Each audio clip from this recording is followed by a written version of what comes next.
My name is Emily, I'm 31, and I was just sitting in the back row. A small part of me still hoped they'd call my name, but they didn't, not even a glance in my direction. They handed out the inheritance papers like I wasn't even there. But when the lawyer paused mid-sentence, something shifted in the room. They told me the reading of Grandpa's will would be a small gathering. Just immediate family. Nothing formal. I still ironed my blouse the night before, folding it carefully over the chair by my bed, like I used to do when I was little and had something special at school. Something I thought mattered. The day of the will reading was a gray Thursday. Rain clung to the windows like it didn't want to leave either. I parked a block away, even though there were empty spots closer. Melissa's SUV was already in front of the law office, spotless as always. She never liked me parking near her. Said I drove like someone who never got over being average. I didn't argue, I never did. Inside the office, the air smelled like old paper and pine-scented cleaning spray. A secretary offered me a lukewarm smile, then walked me to the room.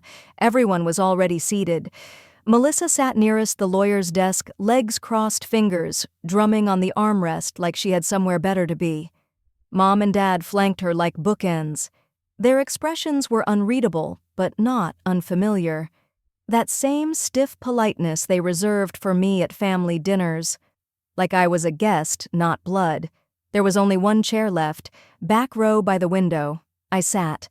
I folded my coat over my lap, kept my eyes on the desk, didn't look up when Melissa whispered something and Mom chuckled behind her hand. Mr. Parker entered minutes later, briefcase in hand, glasses fogged slightly from the rain. "Thank you all for coming," he said, voice low and measured. I know this isn't easy. I wanted to believe he meant that. But then again, people say that at funerals too. Doesn't mean they feel it. He opened the folder and began. Item after item was read out. A boat, a watch, a cabin upstate, a set of cufflinks. One by one, each thing Grandpa had once shown me with a smile now had someone else's name attached to it. Melissa got the lake house. Of course. She always said Grandpa would give it to her if he had any sense left. Uncle James got the coin collection. Aunt Rita got the paintings. Even the old grandfather clock, the one Grandpa said only Emily ever remembered to wind, was listed under Melissa's name. I said nothing. Not even when I felt my mother glance sideways at me as if to gauge if I'd start crying. I didn't. I just nodded, like I was hearing about someone else's life. Mr. Parker closed the file. That concludes the reading. No mention of me. No envelope. No name. Not even a footnote. I stood. "Thank you for your time, Mr. Parker," I said quietly. He paused, looked up, opened his mouth slightly as if he might speak, then didn't. I walked out before anyone else stood. Didn't look back. Outside, the rain had stopped, but the pavement still held its reflection like it was waiting for someone to fall in. I didn't fall. I just kept walking. I didn't go home right away. There was a small coffee shop around the corner from the law office, the kind with faded cushions and mismatched mugs. Grandpa used to take me there when I was younger, back when I still thought being the quiet one meant something good. I sat by the window, ordered tea I didn't finish, and watched the water trail down the glass like it had somewhere else to be. They hadn't said my name, not once. I replayed the reading in my mind, each item a little heavier than the last. And not because I wanted the things. It wasn't about the cabin or the watch. It was about being seen. About not being forgotten or worse, ignored. 2 years ago, when Grandpa's health had started to decline, Melissa had been too busy with the wedding planning. She came once, brought flowers, stayed 15 minutes and left without saying goodbye. I stayed. I was there when he forgot where his bedroom was, when he got angry because the milk tasted wrong, when he asked me again and again what day it was. I was there when he needed help walking, when he cried because he couldn't tie his shoes, and now Melissa got the lake house. I got silence. That night, I didn't tell anyone what had happened, not even my best friend Rachel, who had texted, "How did it go?" with a hopeful emoji. I left it unread. The next morning, I showed up to work like nothing happened, answered emails, organized the supply closet, gave polite smiles to my manager. People at the office didn't know about my family. I kept it that way. But silence has a way of filling up your chest. It builds slow and steady until even breathing feels like swallowing glass. By the weekend, the group chat was full of photos Melissa and Dad at the lake house, toasting glasses of wine standing on the deck Grandpa built with his own hands. Mom had commented he'd be proud. Would he be proud that the girl who bathed him, who stayed up all night during his coughing fits, who brought him soft socks and listened to the same stories on repeat, walked out of the will reading without her name spoken? Or would he be disappointed that I hadn't fought? Because the truth was, I hadn't. I'd stayed quiet. I hadn't asked why, hadn't demanded an explanation. I hadn't even looked Melissa in the eye, and maybe that was the part that hurt most. Because a part of me, a very small, stubborn part, had hoped that staying kind, staying silent would speak louder, hoped that Grandpa would remember, hoped that someone would say, "This is Emily." She was there, but no one did. Not until I got a call from Mr. Parker 3 days later. The call from Mr. Parker came on a rainy Tuesday afternoon. I almost didn't pick up. The number was unfamiliar, and I was in the middle of straightening the folders on my desk, a mindless task I'd started doing more often lately. But something made me answer. Emily Grant. Yes. This is Parker and Lorne Law. Mr. Parker would like to speak with you. His voice came on a second later, calm and deliberate. Emily, I was hoping to see you after the reading. I hesitated. I didn't want to cause a scene. You didn't, but I believe there's something we need to discuss. Something your grandfather left specifically for you. My heart didn't leap. It didn't even flutter. It just sat there heavy, like it didn't want to be fooled again. He left me something, not quite something, more a request. The word curled around me like fog. I said nothing. I'd prefer to speak in person if that's all right. Are you available tomorrow morning? The next day I sat in his office, the same office where I'd sat 3 days earlier invisible, and watched him pull out a small unmarked envelope. He asked me to give you this privately, Mr. Parker said. He didn't want it to be read with the rest. The envelope was aged folded neatly, my name written on it in Grandpa's familiar slanted hand. I didn't open it there. I walked out, letter clutched in my palm, and didn't look back until I reached the car. Rain tapped softly on the windshield. I sat in the silence, feeling the weight of the envelope like it was made of stone, and then I opened it. It wasn't long, just a few lines, but they were enough to shift something in me that I hadn't realized was still movable. Emily. If you're reading this, they didn't say your name. I knew they wouldn't. But I remember. I remember the soup, the quiet evenings, the way you held my hand when I was scared. I remember you, Grandpa. No mention of property. No surprise inheritance. No keys to a secret place. Just that I remember you. My fingers trembled slightly as I folded the paper back. The rain outside had stopped. I didn't cry. I didn't need to. Because in that moment it wasn't about what I hadn't received, but what I had quietly earned. And that memory, that quiet validation, was mine. Melissa could keep the lake house. My parents could toast to the legacy they chose to believe in. But I knew the truth. And one day so would they. The Sunday before the will reading, Melissa hosted a family brunch at the country club. She made sure to let everyone know it was just a casual thing, though the engraved invitations and champagne mimosas told a different story. I arrived quietly alone. There was no seat with my name on it, so I lingered by the buffet table, pretending to choose between croissants and fruit salad. Melissa's voice cut through the room like glass. "Oh, Emily didn't know you were coming," she said loud enough for at least 3 nearby cousins to turn and look. I nodded, offering a faint smile. "I got the invitation." She blinked as if surprised she'd sent me one. "Well, we're a little full at the main table, but there's room over there by the fireplace." It wasn't technically a table, more of a coffee station with 2 armchairs far from the rest of the group. I sat down slowly, smoothing my dress as if I didn't care. From across the room, Mom looked over, then looked away just as fast. Dad didn't even glance. As plates clinked and laughter filled the air, I sat in the warmth of the fireplace, sipping lukewarm tea. Every so often, Melissa would make another announcement. "Let's do a toast to family, especially those who carry on the Grant legacy. To Melissa and her new business expansion," someone added. "To Mom and Dad for always guiding us," Melissa added, lifting her glass high. No one toasted to me. No one even asked what I was doing these days, not that I expected it, but something about the way Melissa leaned into the spotlight, head-tilted voice, just a touch too sweet, made it hard to breathe. At one point, she came over holding a tiny plate. "Thought you might want this," she said, placing a single scone on a napkin in front of me. "Grandpa used to love these. Said they reminded him of home." I stared at it for a second too long. "Thanks." She smiled. "Anyway, don't stay too long. We're doing a family photo in a bit, just immediate family." Then she walked away before I could respond. Later, as they all lined up by the fountain, I stood near a hedge watching them pose in their coordinated blues and whites. Melissa waved the photographer's assistant over and whispered something. The assistant turned and subtly shifted the lens, cropping out my section of the lawn. They took 3 shots. No one noticed me standing there. No one asked me to join. I remember the wind picking up just enough to lift the edge of the napkin still in my hand. The scone was untouched. I wrapped it back up, placed it gently in my bag, and walked to the parking lot. Behind me, the camera shutter clicked again. The will reading was scheduled for the following Thursday in Mr. Parker's office downtown.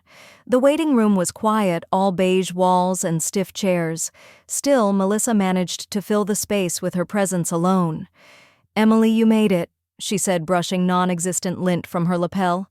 "I wasn't sure you'd—" "Bother." Mr. Parker stepped out before I could reply. "We're ready." We were led into a modest conference room. There was a long table with nameplates for Mom, Dad, Melissa, and 2 of our cousins. I scanned the surface looking for mine. There wasn't one. Mr. Parker gestured to an empty chair in the back corner near the window. I took it without a word. Melissa leaned over to Dad and whispered something behind her hand. He chuckled, not discreetly. Mr. Parker cleared his throat and began.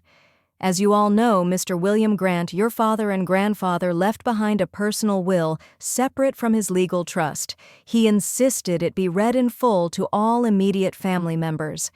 Melissa looked pleased. She always thought she was the favorite. The first few paragraphs were formalities, titles, legal obligations, acknowledgments. Melissa tapped her nails against the armrest, eager. Then Mr. Parker reached for a second envelope. This, he said, was handwritten. Mr. Grant dictated it just weeks before he passed. He unfolded the paper slowly. Melissa sat up straighter. "To my beloved family," he read, "I hope what I leave behind isn't just wealth but wisdom." The room stilled. Even the air seemed to pause. "I trust Melissa will continue to shine in public, and I leave her my stocks in the Grant PR firm. May she remember that charm without compassion is hollow." Melissa's smile twitched, but didn't falter. "To my son-in-law, Robert, and daughter-in-law, Denise, I leave the Florida property. It's quiet, unassuming. May it remind you to listen more." Mom exchanged a look with Dad. Their expressions were unreadable. "To my granddaughter, Emily," Mr. Parker read, voice even, "I leave no item in this formal will." Melissa exhaled audibly, a soft scoff she didn't try to hide. "I leave her no item because she already holds what others never saw." Everyone froze. Mr. Parker paused, then added, "That's all for now. There is a second part I've been instructed to deliver privately." Melissa blinked. "That's it." He nodded. "That concludes the public portion." Chairs scraped the floor as people stood. Some stretched, others murmured. Melissa looked smug. I stood last, walked slowly to Mr. Parker. My voice was barely above a whisper. "Thank you for reading it clearly." He met my eyes, a flicker of something behind his professional gaze. "Emily, stay back a moment. I have something for you." Melissa turned, curiosity flashing in her eyes. I didn't look at her, just stepped aside near the bookshelf. As the room emptied, Mr. Parker handed me a small black envelope. "Your grandfather wanted you to open this somewhere quiet," he said. I nodded, holding it gently in both hands. Outside the building, I stepped into the late afternoon light. The sidewalk buzzed with distant traffic and the faint chime of a passing bicycle. I didn't open the envelope, not yet. I just walked. The sun was warm on my face, and for the first time in years, I didn't feel like a guest in my own family's story. The letter remained unopened in my coat pocket for the rest of the day. I returned to my small apartment, a place that had never seen a Thanksgiving dinner or a Christmas tree with more than one stocking. I set the envelope on the kitchen counter and made tea. I didn't rush. Letting it sit there was my own quiet ritual, my own way of choosing when to let the past speak again. That night I sat by the window listening to the city's muffled sounds below. The envelope was still untouched. My fingers itched to open it, but something inside me held back, not fear, not doubt, just reverence. 2 days passed before I slid a letter opener beneath the seal. It wasn't long, just a single page written in my grandfather's neat, deliberate handwriting. Emily, they never saw you. Not because you were invisible, but because they never knew where to look. What you gave me in my final months, no inheritance could repay. So I left you something they'll never understand: control. I blinked.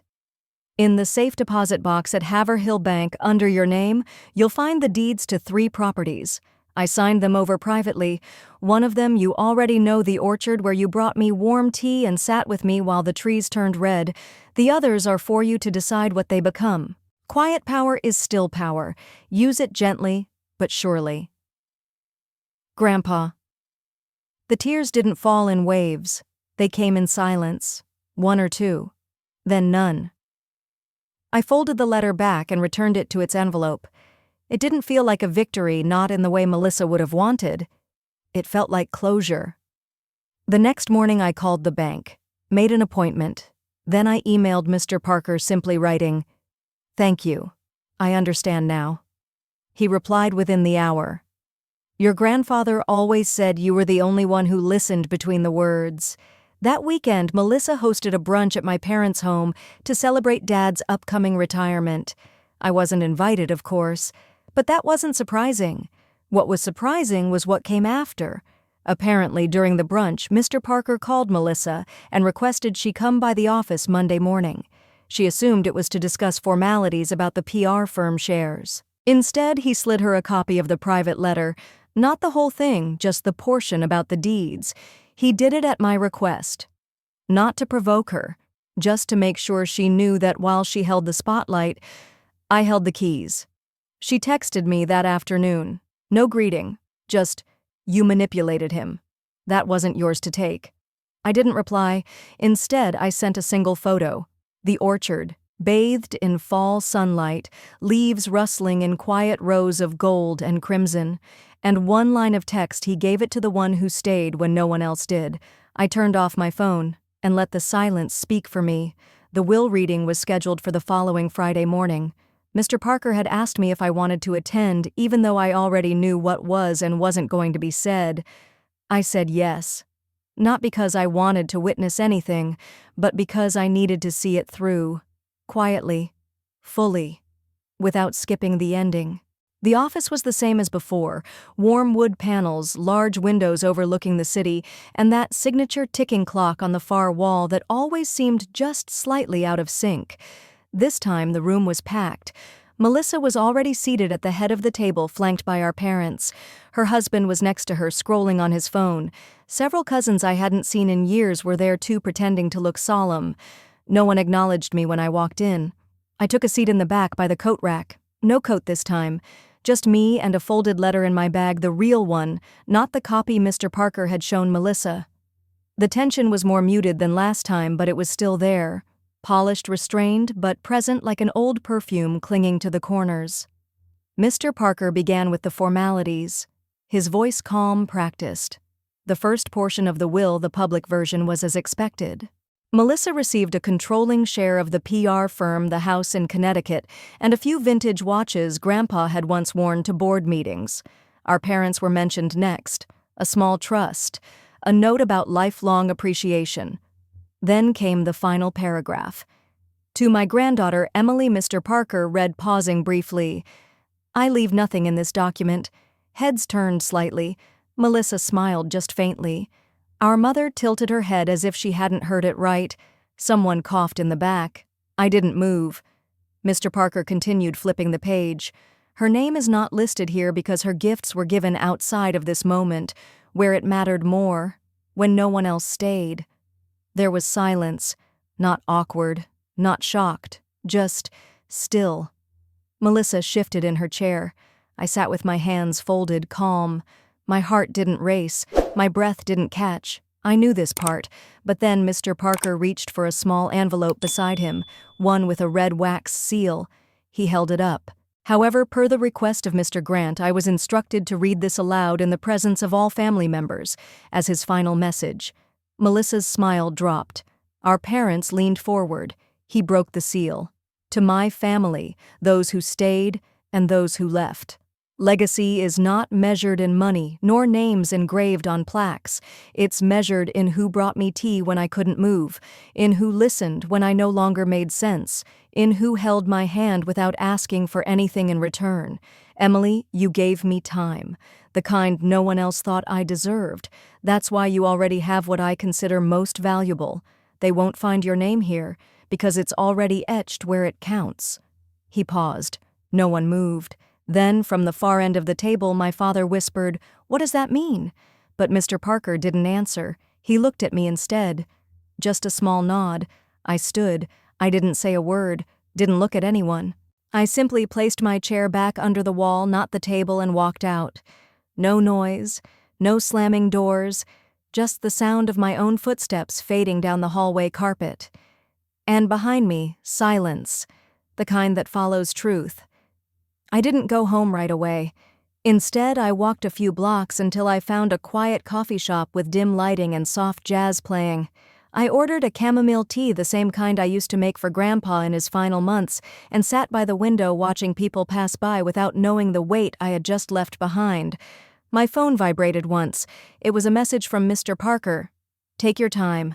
No one followed. The safe deposit key is still with me. I didn't respond. Not because I was angry, but because I didn't need to say anything. That letter had already said it all in fewer words than I ever could. The day passed slowly. No dramatic phone calls, no demands for explanation. Just a few missed calls from numbers I recognized and chose not to answer. That evening I visited the care home where Grandpa had spent his final days. I hadn't been back since he passed. The receptionist still remembered me. She gave a small, knowing smile as she handed me a small brown box that had been left behind under my name months ago. I hadn't known about it. Inside was a photo of me sitting by his bedside holding a book while he pretended to be asleep. On the back in shaky handwriting, "Thank you for being my last chapter." There was also a silver pen. Nothing expensive, just the one he always used for crosswords, and a sealed envelope unmarked. When I opened it that night back in my small apartment, I found a letter in his handwriting, not formal, like the one read at the will reading, but personal, intimate, just for me. Emily.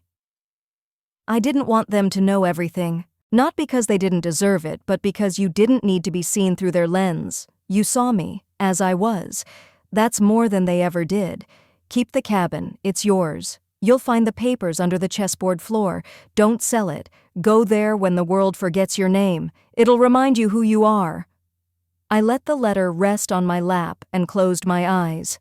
That cabin had been our quiet retreat tucked away in Vermont, a small, creaky place filled with firewood smoke, half-read books, and games left mid-match. I hadn't been there since the funeral, but suddenly I felt drawn to it not for escape, but for grounding. 2 days later, as Melissa tried to unravel what Grandpa's letter meant and our parents scrambled to contact Mr. Parker, I was already on the road north. The cabin looked the same, dusty, untouched, a little older like me. I walked inside without turning on the lights and let the silence wrap around me. Then I went to the corner of the living room, the one with the chessboard floor. He wasn't exaggerating. Beneath the center tile was a manila folder with property deeds photos and an old tape recorder with a labeled cassette for her. I didn't press play that night. Some truths are sweeter when you wait. Instead, I lit the fireplace, made a cup of tea, and sat in the old armchair, the one with the frayed right armrest he used to pretend wasn't falling apart. I didn't feel triumphant. I didn't feel like I'd won anything, but I felt whole. That was enough. The next morning, I finally played the cassette. His voice, though frail, still carried that same warmth, half amused, half reflective. If you're hearing this, Em, then I managed to keep one last surprise. Don't be angry. You always hated secrets, but some things, they just need their own time. He paused, then chuckled lightly. Melissa will never understand this cabin. She wants marble countertops and chandeliers. This place, it's yours because it never asked anything of you. Just like you never asked anything of me, even when I had so little to give. I hope you sit by the window and let the birds talk to you like they used to talk to me. And I hope you write. Whatever it is you're afraid to put on paper, write it here. Don't let the world make you small again. A longer silence followed.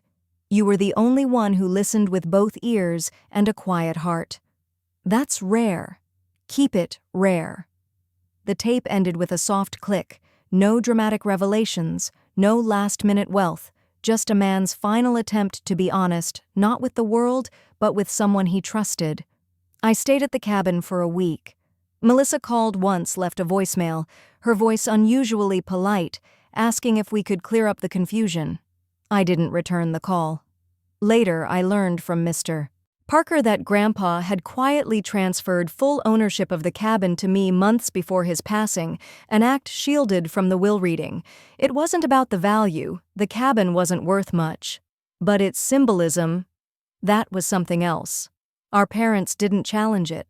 Perhaps because they didn't care about the place, or perhaps deep down they knew it was never meant for them. I didn't need to explain it to anyone. Weeks passed.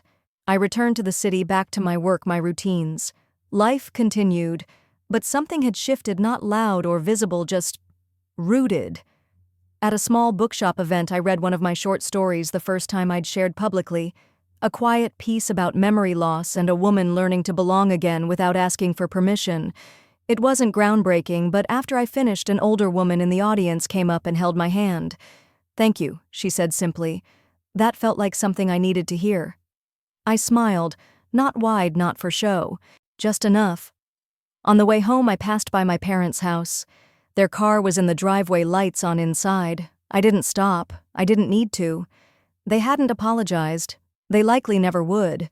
But that, too, no longer held power. Recognition didn't have to come from them.